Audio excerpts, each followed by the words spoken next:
Ovo je nevjerojatna, ali istinita duhovna priča koja dokazuje da nikad nije prekasno za obraćenje. Čak ni u posljednjem trenutku života. Priča je inspirirana starim duhovnim svjedočanstvom.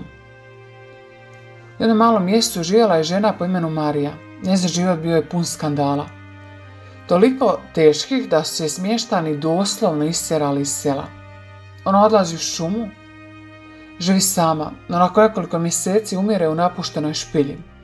Bez ikoga pored sebe, bez sakramenata, bez molitve. A njezino tijelo su zakopali kao da je životinja. Nitko nije mislio da je ona imala ikakve šanse za spasenje.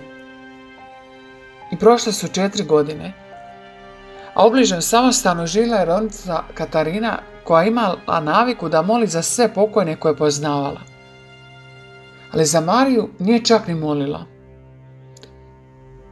I jedne noći dogodilo se nešto nevjerojatno. Sestra Katarina imala je viziju. Vidjela je pored sebe dušu iz čistilišta koja plače i govori joj: Sestro Katarina, ti moliš za sve svoje pokojne poznanike, ali za mene nisi molila.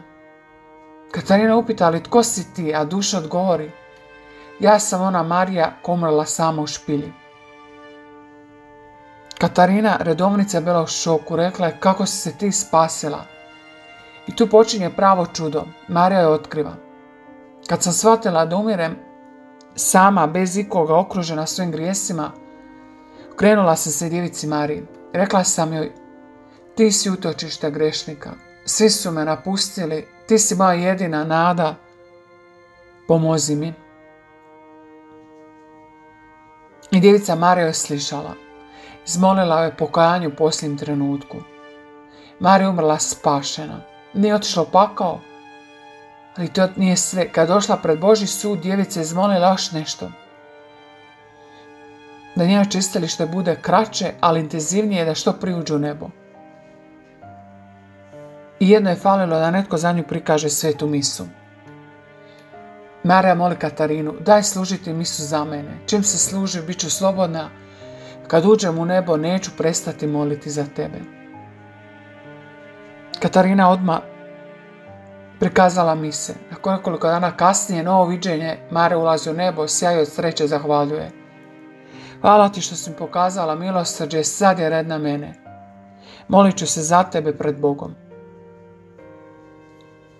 A priča govori: nikad nije prekasno, čak ni na samrti, i nemojte prestati moliti za dušu pokojnika za koju ste možda mislili da se nije spasio.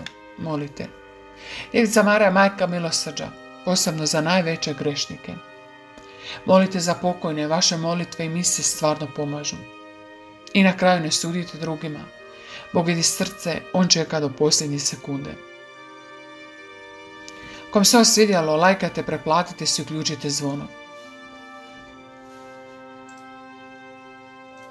Ne zaboravite danas pomoliti za jednu pokojnu dušu.